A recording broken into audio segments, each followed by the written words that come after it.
Capítulo 10. John Nevis Andrews. Nosso homem mais capaz.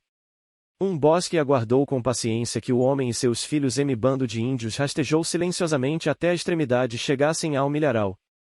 Aquele milharal fora duramente cultivado no solo pedregoso ao redor de Taunton, Massachusetts.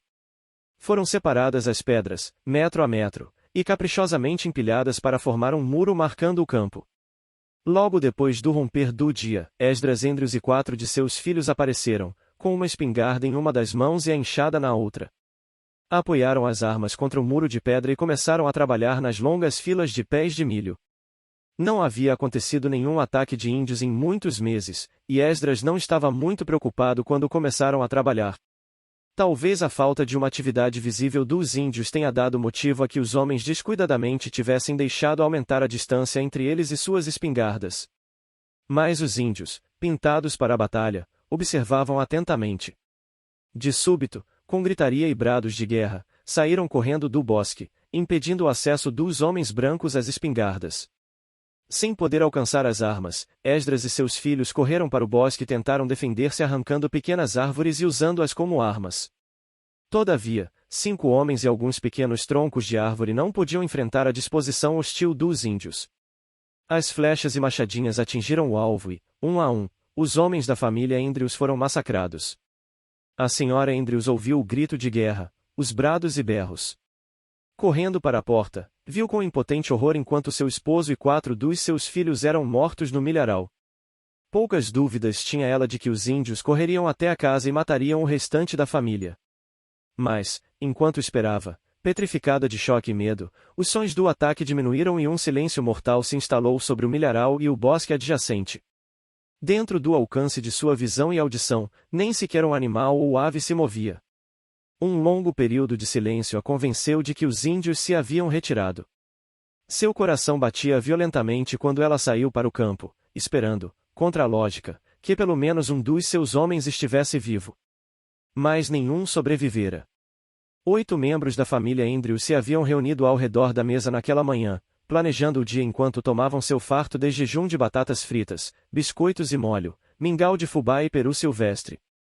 Agora, só permaneciam 3: Eliza Andrews, a filha Mary e o filho caçula Henry, que teve a sorte de estar doente naquele dia e não fora para o campo com o pai e os irmãos. Amortecidos com o choque, Eliza, Mary e Henry conseguiram de alguma forma cavar sepulturas e enterrar seus mortos. Henry Andrews cresceu e se tornou um homem alto e forte. Casou-se com uma bela jovem e teve uma grande família de rapazes. Com o passar dos anos, o clã Andrews se instalou em Massachusetts e Maine. Durante a Revolução Americana, David Andrews, descendente de Henry, e seu amigo John Nevins, serviram juntos no exército de George Washington. Muitos anos mais tarde, Edward, neto de David Andrews, casou-se com Sarah, neta de John Nevins. Foram morar em Poland, Maine, onde tiveram um filho. Deram-lhe o nome de John Nevins Andrews, nome do bisavô. 9 anos mais tarde, nasceu William P. Andrews naquela família. Edward e Sarah tiveram outros 2 filhos, mas ambos morreram na infância. John Nevins não tinha saúde muito boa, e foi-lhe necessário deixar a escola muito cedo.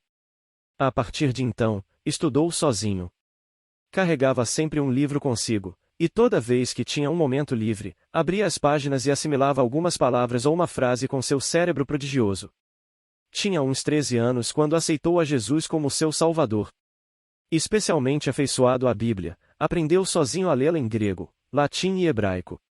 Antes de morrer, lia a Bíblia em 7 idiomas.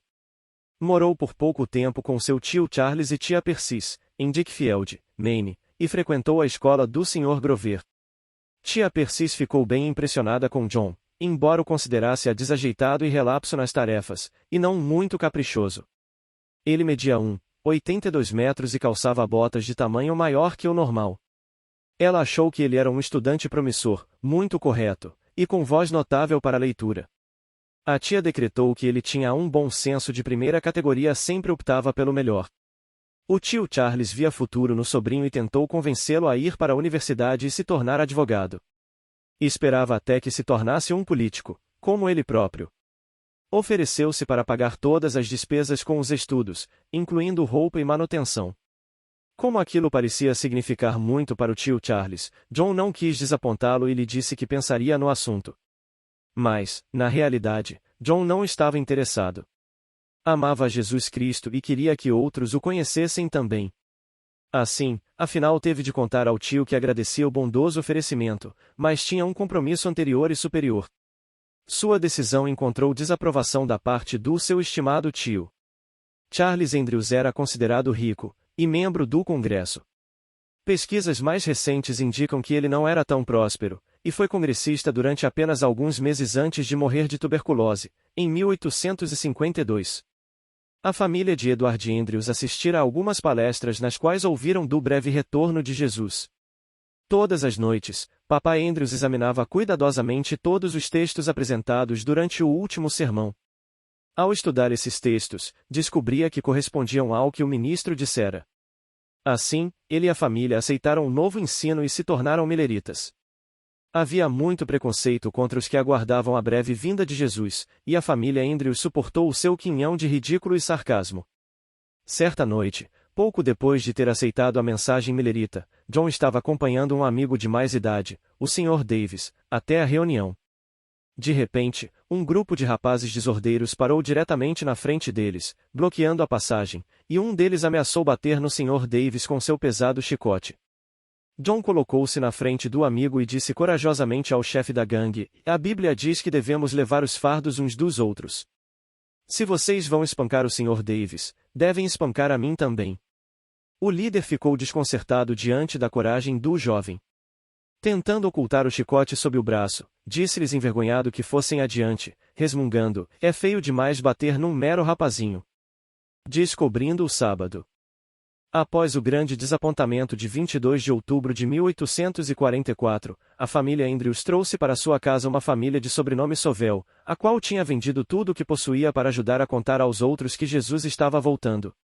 Enquanto morava com a família Andrews, a filha de 17 anos da família Sovell, Mariana, recebeu um folheto escrito por T.M. Preble, acerca do sábado.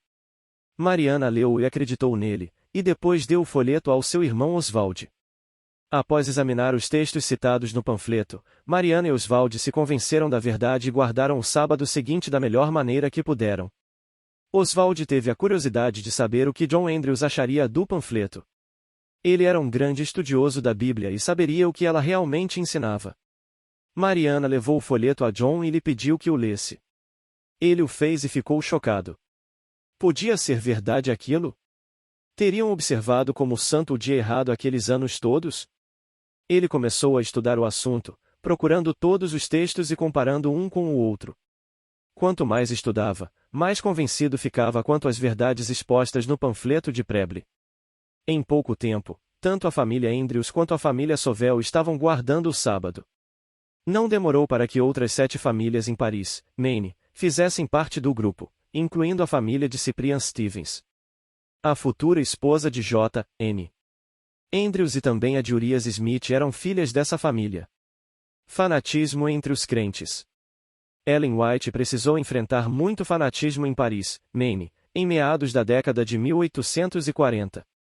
Havia alguns que acreditavam que Cristo viera espiritualmente no dia 22 de outubro de 1844, e que ele, agora, vivia perfeitamente em seus santos. Também acreditavam que havia raiado o sábado eterno e, como não se trabalha no sábado, eles se recusavam a trabalhar. Provavam a que estavam espiritualmente no céu, humilhando-se e se tornando como criancinhas. Arrastavam-se com os joelhos e as mãos no chão. Acreditavam então que eram como os anjos e assim se sentiam livres para tomar esposas espirituais. Parecia não haver fim aos esquemas fanáticos que conseguiam inventar. As evidências parecem indicar que a família Andrews se envolveu em alguns aspectos do fanatismo, especialmente com a doutrina do ócio.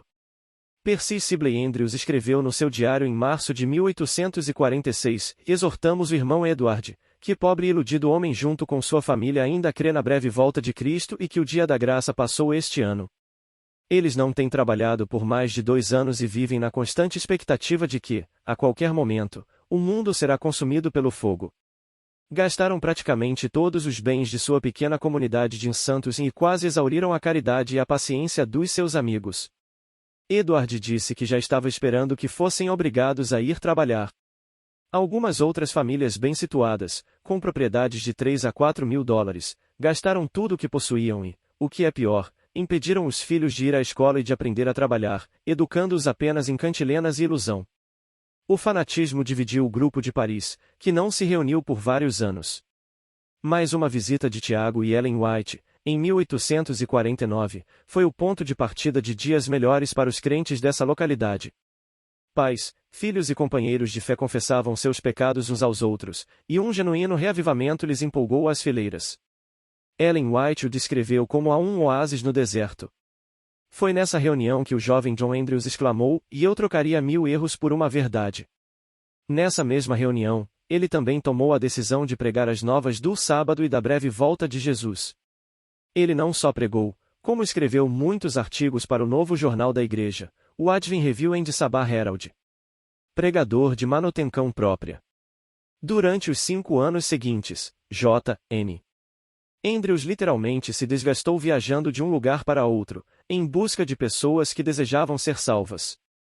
Caminhou milhares de quilômetros, no calor e no frio, e se envolveu tanto na pregação da palavra que pouca atenção dava a vestuário e alimento, ou ao lugar onde dormiria. Tinha um só alvo: alcançar o maior número possível de pessoas com o Evangelho de Cristo. A princípio, foi sozinho pelas aldeias do Maine. Posteriormente, na companhia de José Bates, pioneiro da verdade do sábado, foi a New Hampshire, Vermont e Ontário, no Canadá. Em 1852, Andrews realizou uma série de reuniões em Rochester, Nova York. Um homem, chamado J.N. Lowgoroge, que pregava para os adventistas guardadores do domingo, foi incentivado por alguns dos seus membros a ir às reuniões e ouvir o que o jovem tinha a dizer, e apontar seus erros. Lowgoroge achou que era uma boa ideia e foi, armado com textos bíblicos que, segundo ele, provariam seus argumentos. Para sua grande surpresa, o jovem pregador usou cada um desses textos para provar seus próprios argumentos. Lowgoroge foi para casa e reestudou toda a questão, para depois, com alegria, unir-se aos guardadores do sábado. Ele e Andrews permaneceram amigos e colegas ao longo dos anos, desde então. Andrews formou uma dupla com Hiram Edson, um fazendeiro que se tornou pregador, e visitaram novos estados no oeste. Usando a charrete e o cavalo de Edson, percorreram perto de 1000 quilômetros em 6 semanas. Durante esse tempo, Andrews contraiu uma tosse persistente e ficou magro como uma vara, exigindo de si além do limite. De dia ele pregava, à noite até tarde escrevia artigos para a Review. Edson procurava dissuadi-lo de trabalhar tanto, mas Andrews se sentia como o apóstolo Paulo: "Ai de mim se não pregar o Evangelho. Como posso descansar quando pessoas estão perecendo?" Muitas foram as noites em que Edson ouviu Andrews orando por auxílio divino para enfrentar as muitas crises diante de si. Preocupava-se especialmente com o Rua L. Crozier, que havia guardado o sábado e passará a ser um amargo inimigo. Depois havia também T.M. Preble, cujo folheto convencera Andrews e sua família quanto ao sábado. Preble tinha renunciado sua fé no sábado, passando a pregar para uma igreja no domingo. Por fim, Andrews se sentiu compelido a escrever: "Amei vocês dois, pelo testemunho que deram quanto à verdade de Deus. Meu coração tem sofrido ao testemunhar o estranho curso que estão seguindo desde então. Mas deixo-os aos cuidados da misericórdia de Deus, cujos mandamentos ousam combater." O sentimento de Tiago White com relação a Andrews era claro, e graças a Deus por John Andrews. Ele se tornou o nosso mais vigoroso campeão no que diz respeito ao verdadeiro sábado de Deus. Mas ninguém pode queimar a vela em ambas as extremidades por tempo indefinido, e a vela de John Andrews finalmente chegou ao centro. Com a frágil saúde perdida, foi necessário que ele tomasse o caminho de casa. Chegou só em Rochester, Nova York, onde a obra de publicações havia sido instalada, e se apresentou ao portão da Avenida Mount Hope 124. Naquele momento, Tiago White olhou pela janela e viu um homem combalido, curvado, firmando-se numa bengala enquanto se arrastava na direção da casa. Havia alguma coisa familiar naquele homem, e Tiago saiu para cumprimentá-lo. O homem olhou para cima e, não vendo no rosto de White sinal de que o reconhecia, perguntou: "Não me conhece?" Embora a voz fosse fraca, o pastor White percebeu quem era. Nada mais havia, porém, naquele homem doente e abatido que ele pudesse reconhecer. Tiago ajudou Andrews a entrar em casa, onde as pessoas se apressaram para lhe preparar uma refeição quente. Depois de banhar-se e vestir um pijama limpo de Tiago, agradecido ele afundou numa cama quentinha e confortável. O casal White e a família da casa publicadora procuraram alimentá-lo para que recuperasse a saúde, e Tiago conseguiu juntar dinheiro suficiente para substituir-lhe as roupas esfarrapadas. Mas ele estava tão doente e exaurido que permaneceu com os White em Rochester por quase 3 meses, antes de ter condições de prosseguir em direção a Paris e sua casa. Sua mãe e seu pai se regozijaram muito ao vê-lo, porém mal conseguiam identificar aquele homem magro e encurvado com o filho alto e ereto que havia saído para pregar, 5 anos antes. Discutindo a questão com seus pais, todos concordaram em dar prioridade ao mais importante: John precisava recuperar a saúde. Era primavera e quem sabe, pensaram, além da boa culinária de sua mãe, o trabalho da fazenda ao ar livre lhe restauraria a saúde. John via que o pai precisava de toda a ajuda que pudesse obter, pois o irmão, William, era inválido e não podia fazer muita coisa. O que aconteceu foi que o trabalho árduo, o ar fresco, muito alimento nutritivo e a luz do sol eram justamente as coisas de que John precisava, e sua saúde melhorou rapidamente. Uma vantagem a mais foi que ele e Angeline Stevens puderam renovar sua amizade. Então, a família Andrews viu um artigo escrito por Tiago White numa edição de 1852 da Review, sugerindo que alguns dos crentes da Nova Inglaterra considerassem a possibilidade de mudar-se para Iowa, no oeste. Podiam conseguir o próprio sustento enquanto testemunhavam entre os vizinhos. White escreveu: "Por que não mudar-se para o oeste, irmãos? O solo é rico e profundo, fácil de trabalhar. Vocês o acharão muito diferente das encostas pedregosas que vêm cultivando há anos. A seara se abre amplamente diante de vocês, e as pessoas ouvirão sua mensagem. O trabalho necessário para conquistar um converso no leste trará 20 no oeste." Assim, a família Andrews discutiu o assunto. Embora não fosse fácil desarraigar-se da terra que a família havia cultivado por tanto tempo, decidiram vender a fazenda e mudar-se para o oeste. Alguns meses mais tarde, a família de Cyprian Stevens os seguiu, bem como J.N. Lowgoroug e sua esposa, e alguns dos vizinhos. Por fim, uns 30 crentes se mudaram para a cidadezinha de Valcon, Iowa. Foi lá que John Andrews e Angelina Stevens se casaram, no dia 29 de outubro de 1856. Os colonos adventistas, todavia, estavam fracassando no seu propósito original de partilhar a fé com os vizinhos. O viver cotidiano era tão árduo que não sobrava energia para interagir muito com os outros, e Deus mostrou a Ellen White em visão que o seu testemunho era necessário em Valcon. A travessia do rio. Foi assim que Tiago e Ellen White fizeram sua famosa travessia do rio Mississippi enquanto o gelo derretia. O clima estava bom para andar de trenó enquanto faziam seus planos de viagem, mas no momento em que chegaram ao rio ninguém sabia se conseguiriam realmente atravessá-lo. Todas as informações que obtiveram eram de que não seria possível. O clima andava moderado, caía chuva em vez de neve, e havia 30 centímetros de água sobre o gelo, que começava a derreter. Quando chegaram ao ponto da travessia, às margens do largo rio, Josias Hart, condutor do trenó, perguntou: "E é para Iowa, ou de volta para Illinois?" A resposta foi categórica: "E vá em frente, confiando no Deus de Israel." Com uma prece a cada respiração, Hart lentamente conduziu os cavalos e o trenó sobre o gelo, e a passagem para o outro lado foi feita com segurança. Quando o trenó alcançou a margem do rio que ficava em Iowa, a pequena multidão que observava das ribanceiras aplaudiu, e os 3 ocupantes do trenó louvaram a Deus por sua guia e misericórdia.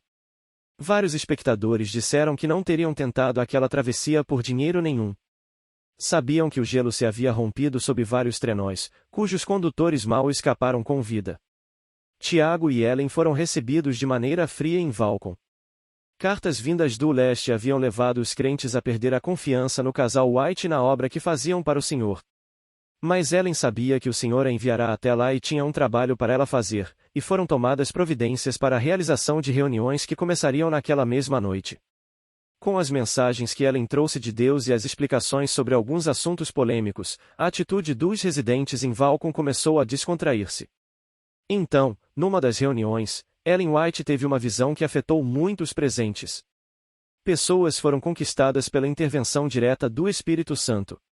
Foram feitas confissões e apresentados pedidos de perdão, e tanto J.N. Andrews quanto J.N. Lowgoroug renovaram seu compromisso com Deus e sua obra. Os poucos dias que o casal White passou em Valcon foram bem recompensados.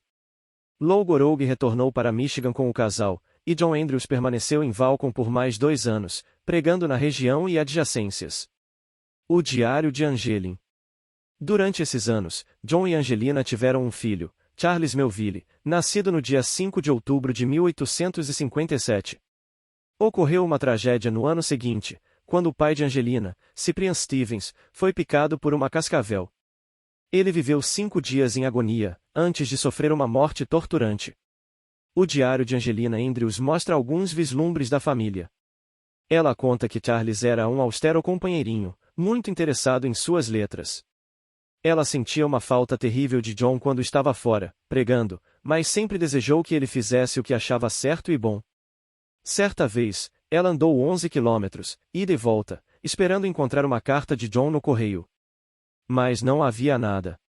A filhinha Mary nasceu no dia 29 de setembro de 1861. Em 1862, John pensou em mudar-se com a família, saindo de Valcon. Alguém insistira para que ele se estabelecesse no estado de Nova York, onde estava realizando reuniões numa tenda. Assim, ele escreveu para Angelina, e decidiram que seria melhor mudar-se para Nova York. Ela aprontou as crianças e se dirigiu a Battle Creek, onde passou alguns dias com sua irmã, a Ria Smith. Depois, seguiram para Nova York, onde tiveram um feliz encontro com o esposo e pai. Foi feliz pelo menos para Angelina e Charles, então com 5 anos. Mas Mary, com 17 meses, não se sentiu tão alegre. Ela não se lembrava do pai, e não só teve medo dele, como de todo mundo. Depois de alguns dias, porém, Mary se tornou a menininha do papai. John e Angelina tiveram outras 2 filhas.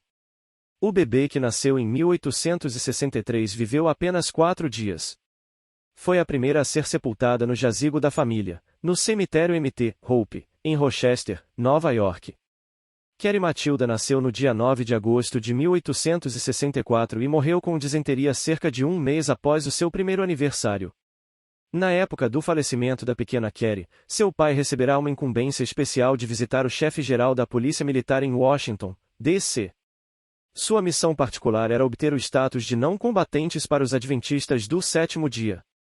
Passou algumas semanas visitando vários membros da equipe do presidente Lincoln, explicando por que os adventistas do 7º dia creem que a participação em combate é contrária aos princípios cristãos. Com a sua diplomacia e explicações claras e eloquentes, o pedido foi deferido. Os adventistas podiam requerer serviços como não combatentes. Essa decisão lançou os fundamentos da organização do Serviço Nacional, que se tornou fonte de ajuda àqueles que na vida militar desejavam observar o sábado. Como o terceiro presidente da Associação Geral dos Adventistas do 7º dia, J.N. Andrews foi eleito em 1867 e reeleito em 1868. Mantinha-se mais do que ocupado com deveres administrativos gerais, viagens, sermões em reuniões campais e igrejas, além de presidir as assembleias anuais. Não teve condições de escrever muito nesses 2 anos, mas em 1868 passou a ser novamente um colaborador regular nas páginas da Reviere. Traga um coração faminto. A primeira reunião campal adventista do 7º dia foi realizada em 1868, em Uray, Michigan. Notícias do evento apareceram no Jornal da Igreja, que também orientava os leitores sobre o que levar a fim de terem conforto e extraírem o máximo das reuniões. O pastor Andrews os conclamava, e mais do que tudo, tragam um coração faminto. Venham para este banquete, irmãos. As pessoas viajaram a cavalo e de charrete, com juntas de bois, trem e diligências, alguns caminhavam parte do caminho ou todo ele. As barracas que não eram à prova d'água eram feitas de tecido fino para lençóis. Das 22 barracas para servir de igreja, só uma se parecia remotamente com as tendas que surgiram mais tarde. Essa tenda havia sido trazida do estado de Nova York, e era a única que não vazava quando algum temporal feroz de vento e chuva se abatia sobre o acampamento. Vários ministros pregaram em diferentes momentos, mas os oradores principais foram o pastor e a senhora White e o pastor Andrews. É claro que encontraram muitos velhos amigos, alguns dos quais haviam sido batizados em reuniões anteriores. Viam-se apertos de mão, abraços, batidinhas nas costas e a entusiasmada pergunta que se repetia, e lembrasse de mim? Outros alegremente informavam aos pregadores que haviam sido batizados por White ou Andrews nesse ou naquele lugar, em tal e tal ocasião. Durante o período das campais, afastados de sua rotina movimentada e cansativa, os acampantes desfrutavam uma feliz e animada atmosfera em que o amor de Deus reinava supremo. Como iluminação noturna, fincavam estacas no chão a cada poucos metros, e uma caixa cheia de terra era pregada no topo de cada estaca. Então as tochas de nós de pinho eram firmadas dentro da terra. Quando acesos, os nós de pinho produziam não só uma luz muito clara como também uma fragrância agradável. Todas as noites, depois que as reuniões eram encerradas e as pessoas se recolhiam, um homem alto, de barba, caminhava para lá e para cá entre as filas de barracas. Ao lado de cada uma, parava e perguntava: "E está tudo bem? Precisam de alguma coisa?" Se as pessoas ali dentro diziam que estavam confortavelmente acomodadas, ele se dirigia à barraca seguinte. Se precisavam de alguma coisa, fósforos, água ou qualquer coisa que ele pudesse providenciar, o pastor Andrews arranjava para elas. O presidente da Associação Geral cuidou do seu rebanho na reunião campal de Wright's Grove. Um escritor descreveu a reunião campal de Uri em termos brilhantes. Ao encerrar, fez uma declaração segundo a qual o pastor Andrews havia acompanhado o casal White nas suas apresentações em público e tinha assimilado o mesmo espírito. Tiago White se sentiu mais do que um tanto desgostoso com essa declaração e 3 semanas mais tarde escreveu na Reviese, e um escritor, recentemente, falando da reunião campal de Uri, disse que o irmão Andrews trabalhou com o irmão e a irmã White até captar o mesmo espírito. O irmão Andrews é um homem de Deus. É um diligente estudioso da Bíblia. Ele fala com Deus e participa amplamente do Espírito Santo, direto do trono. O irmão e a irmã White frequentemente encontram alívio ao aconselhar-se com o irmão Andrews e ouvir as sábias palavras dos seus lábios. Ellen não ouviu. Durante um período de 4 meses, Andrews foi de reunião em reunião com o casal White, e os 3 falavam regularmente. Durante esse tempo, Ellen White escreveu bastante mais de 1000 páginas. Tudo isso, logicamente, era feito à mão. Ela se concentrava tanto no que fazia que mal tinha consciência do que acontecia ao seu redor, como mostra o seguinte episódio. Um dia, quando Andrews estava falando, Ellen White sentou-se a uma mesa diretamente abaixo da plataforma na qual ele pregava. Ela escreveu durante todo o sermão, página após página, tão rapidamente quanto a tinta fluía. Ao meio-dia, enquanto almoçavam e conversavam com alguns dos acampantes, alguém lhe perguntou o que ela achava do pastor Andrews como pregador. Bem, disse ela pensativamente, faz tanto tempo desde que eu ouvi pregando que realmente nem posso dizer. Esse comentário foi recebido com sorrisos e até francas risadas, enquanto explicavam a cena de poucos minutos antes. Ela estivera tão concentrada no que escrevia que não tinha ouvido uma palavra que Andrews dissera, embora estivesse sentada a poucos metros dele. Devesse observar que J.N. Andrews e Urias Smith, editor da Review and Herald, eram concunhados. John se casou com Angelina Stevens e Urias com a irmã dela, a Rie. Como os 2 homens eram intelectualmente dotados, cultivaram uma firme amizade que perdurou até a morte de John. Urias conheceu a Rie quando foi a Rochester em 1853, e ambos trabalhavam na principiante casa publicadora. Sem dúvida, foram instrumentos na conservação de John e Angelina dentro da igreja durante o período em que estes viveram na instável atmosfera de Valcon. John realizava reuniões em tendas no Maine quando seu pai entrou nos últimos estágios da temível tuberculose. A senhora Andrews perguntou-lhe se devia mandar chamar John para que viesse vê-lo pela última vez em casa. Não há nada que ele possa fazer por mim, respondeu o pai. Diga-lhe que morro na fé e o encontrarei quando Jesus vier. Edward Andrews faleceu na Bem-aventurada Esperança no dia 14 de abril de 1865. Ansioso por revisar seu livro mais conhecido, History of the Sabbath and Fear Street Day of the Week, História do Sábado e Primeiro Dia da Semana, Andrews planejou fazer esse trabalho na região de Boston. Sem que ele o soubesse, Tiago White pediu a 200 pessoas que cada uma colaborasse com $10 para se conseguir uma biblioteca para o pastor Andrews, já que ele não tivera o devido acesso aos livros de que precisava quando escreveu a primeira edição. Andrews ficou constrangido ao descobrir como lhe chegou o dinheiro, mas se sentiu grato. E White, ansioso por ver pronta a segunda edição o mais rápido possível, ofereceu-lhe ilimitado auxílio do escritório da Review and Herald. Urias Smith também estava tão ávido pela revisão que, no verão de 1871, deixou de lado suas responsabilidades editoriais e foi a Boston para ajudar Andrews, passando lá 13 semanas. Smith achou que os resultados de suas pesquisas compensaram em muito o tempo investido e as despesas. Na noite de 17 de fevereiro de 1872, a amada esposa de John, Angelina, sofreu uma crise que a deixou parcialmente paralisada, com o braço direito inútil e a fala prejudicada. Com as orações de John, dos filhos e de muitos outros em seu favor, ela pareceu melhorar. Algumas semanas mais tarde, teve o desejo de fazer uma curta caminhada. Era um lindo dia e ela teve vontade de ir para fora. Tragicamente, desmaiou quando John a ajudava a vestir o casaco. Aos 48 anos de idade apenas, ela faleceu na manhã seguinte, 19 de março.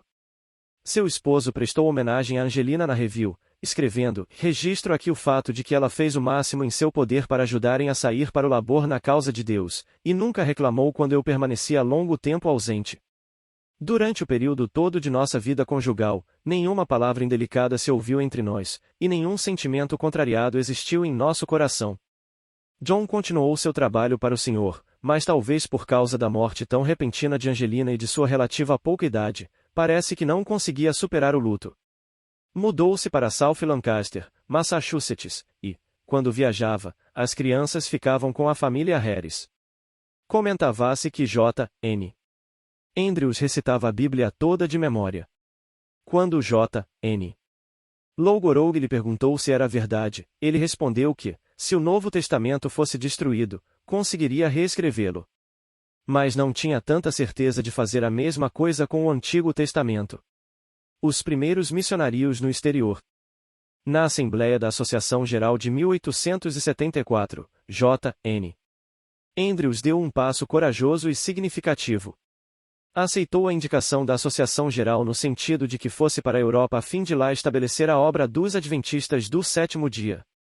Como Ellen White posteriormente lembrou os irmãos na Europa, nós lhes enviamos o homem mais capaz que tínhamos. O pastor Andrews e seus dois filhos, Mary, de 12 anos, e Charles, de 16, navegaram para a Europa a bordo do Atlas. Enquanto permaneceram no convés à saída, devem ter se perguntado quando ou se alguma vez viriam sua pátria outra vez. O Atlas atracou em Livrémolo, e J.N. Andrews e seus filhos tomaram um trem para Londres, e depois Paris. Foram recebidos em Paris por Ademar Vuillaumier, que os levou para sua casa em Neuchâtel, Suíça. E lá permaneceram. A casa era tão grande que a família Andrews ficou num apartamento exclusivo. Moraram em Neuchâtel por 2 anos. Uma vez estabelecidos na Suíça, pai, filho e filha mergulharam nas desafiadoras tarefas diante de si. Charles começou a aprender todas as etapas do trabalho de tipografia, bem como a estudar francês e alemão. Seu pai escreveu que Charles era firme e quieto, e parecia preferir passar tempo com ele em lugar de conviver com outros jovens. Quanto a Mary, ela absorveu o idioma francês como uma esponja. Em pouco tempo, estava lendo as páginas das provas do novo jornal de seu pai, Les Signes des Temps, Sinais dos Tempos. Conseguia perceber erros gramaticais que o irmão Alfranc passará por alto e francês era idioma dele. John, Charles e Mary se dedicaram tanto à tarefa de aprender essa nova língua, que redigiram um acordo que cada um deles assinou. Dizia: "Nós, por meio deste, concordamos em usar apenas o idioma francês em conversas um com o outro. Procuraremos, no temor de Deus, guardar este concerto, e pedimos o seu auxílio para que o cumpramos fielmente. Mas será nosso privilégio usar o idioma alemão sempre que soubermos dizer uma palavra ou frase com ele." Em seu primeiro relatório à Associação Geral, em 1875, Andrews pôde informar que havia descoberto outros guardadores do sábado pela Europa. Sentia-se especialmente feliz por relatar que, tanto quanto sabia, havia milhares de guardadores do sábado na Rússia. E qualquer guardador do sábado era um amigo de J.N. Andrews, não importando sua nacionalidade ou onde morasse. Também mencionou que por 2 vezes havia recebido dinheiro da Rússia, de assinantes do Les Signes. Uma senhora, inclusive, lhe havia escrito uma animadora carta. Foi um dia feliz para Andrews quando ele soube que a Associação Geral votará estabelecer uma gráfica na Europa. Foram feitos planos para coletar $10.000 a fim de dar início à publicadora. Tiago e Ellen White contribuíram com os primeiros $1.000 para a missão e a gráfica na Europa. Morrendo de fome. Basileia, na Suíça, tornou-se a sede para a família Andrews porque a melhor impressora da Suíça estava localizada ali.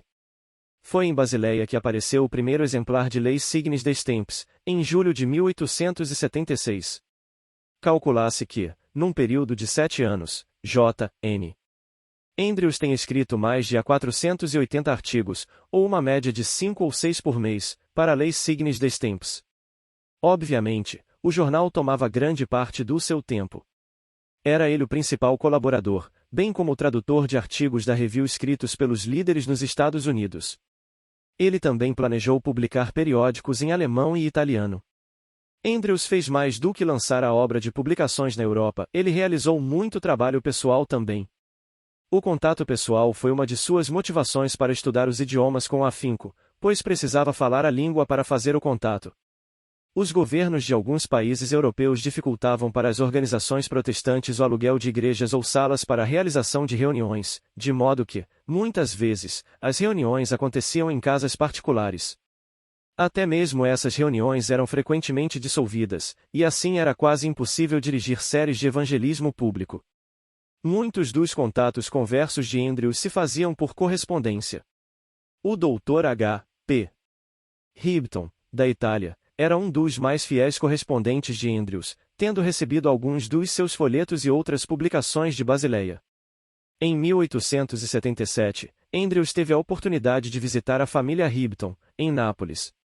Depois de estudar a Bíblia com eles, teve o privilégio de batizar o doutor, sua esposa, a filha e outra pessoa no mar de Puteoli, o porto no qual Paulo desembarcou quando viajava para Roma como prisioneiro.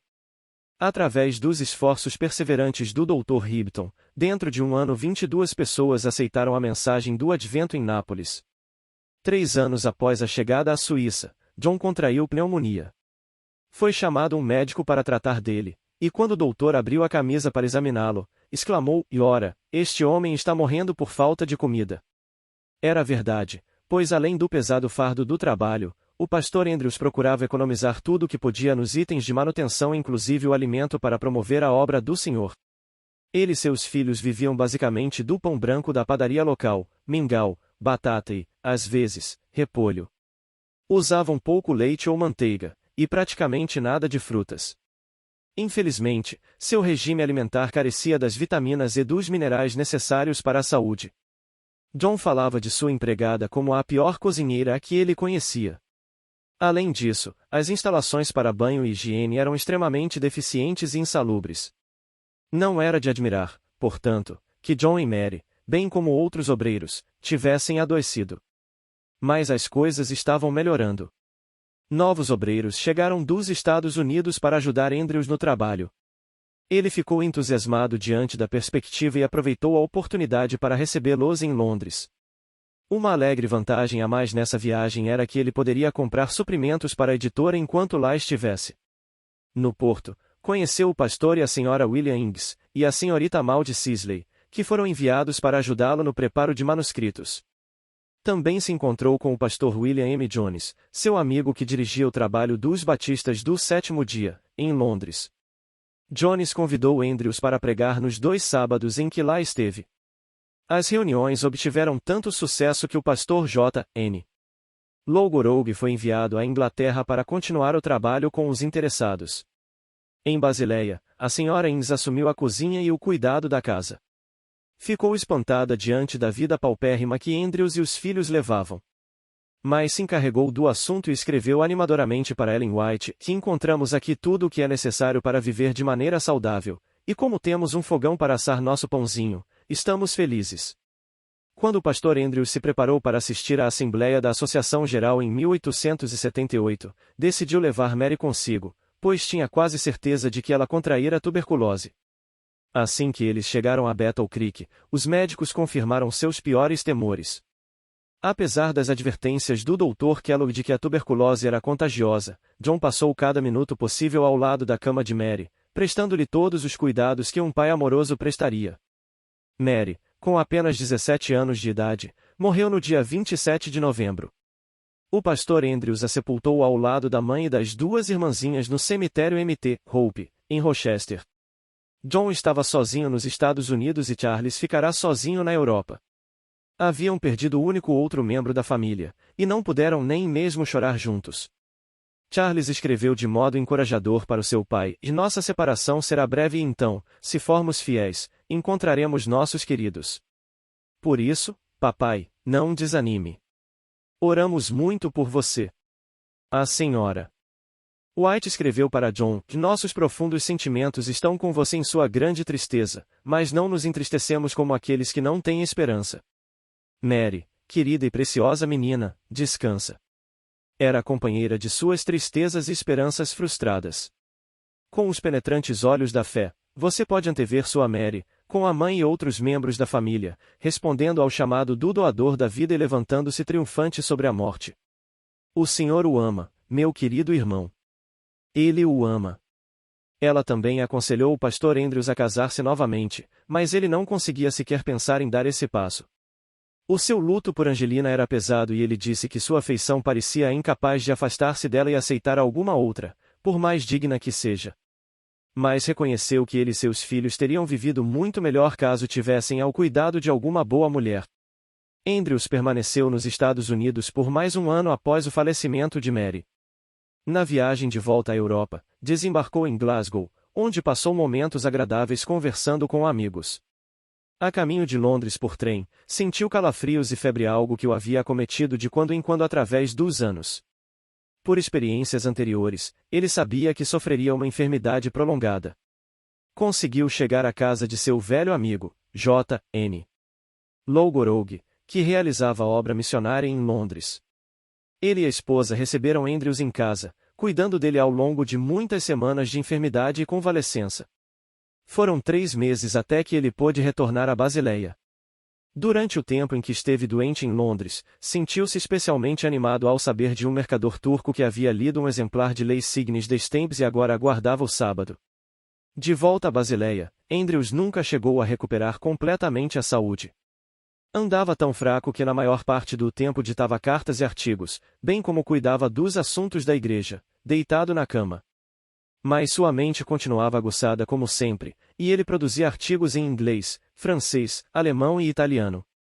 Cada mês, ao aproximar-se a época de imprimir uma nova edição da revista, o pastor Andrews reconquistava forças suficientes para concluir seus artigos e fazer a revisão, a fim de que o periódico pudesse ir para o prelo.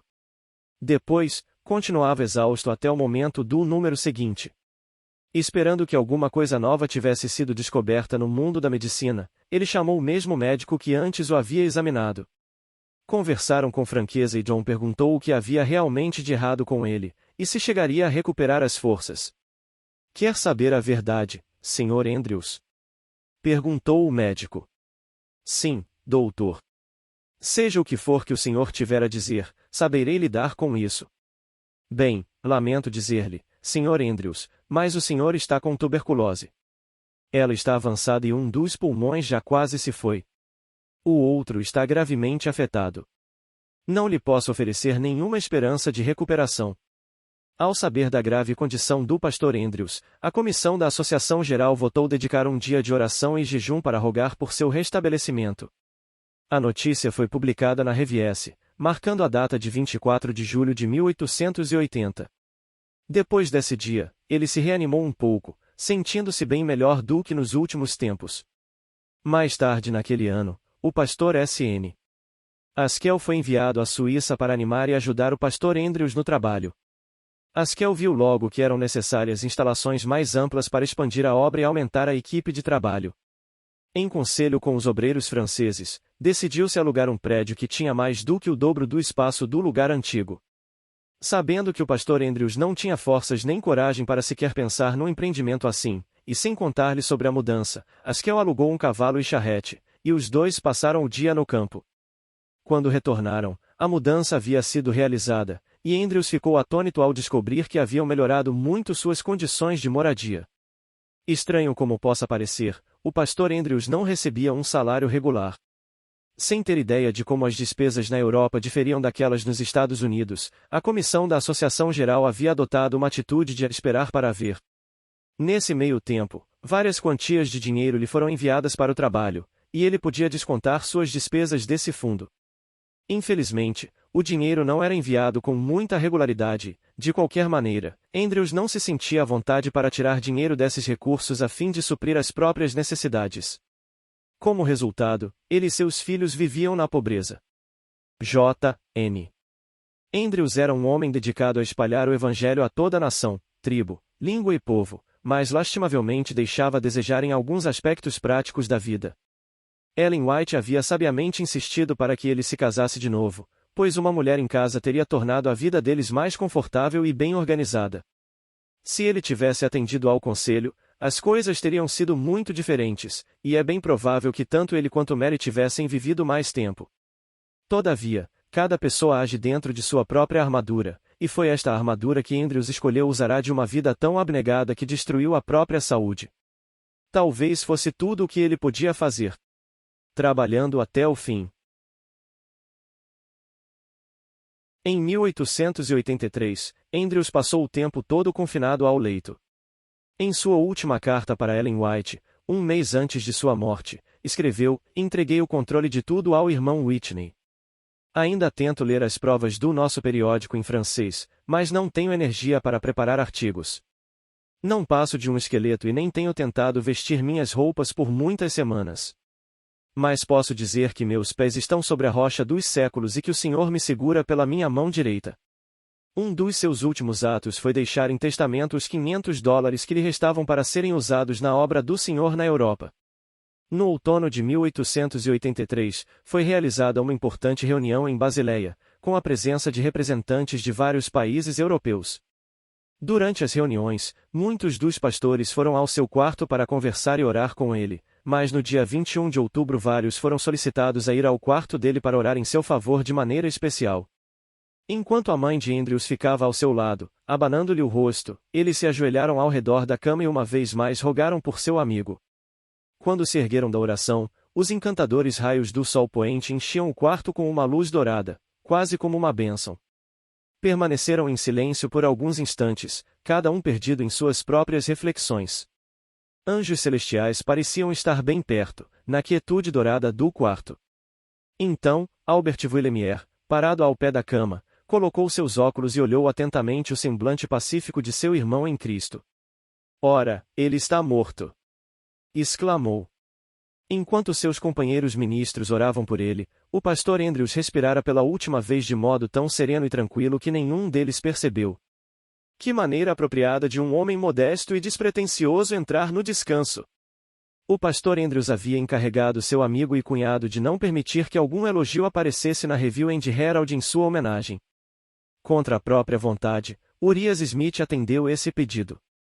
Muitas instituições educacionais ao redor do mundo têm o nome de J.N. Andrews. Nos Estados Unidos, várias escolas de nível fundamental e médio levam alguma forma do nome dele e, em Michigan, a Universidade Andrews abre suas portas para estudantes de praticamente todos os países do mundo. Na verdade, John Evans Andrews foi o homem mais capaz que tivemos, e sem dúvida, naquele dia tão longamente aguardado, ele verá seu senhor voltando.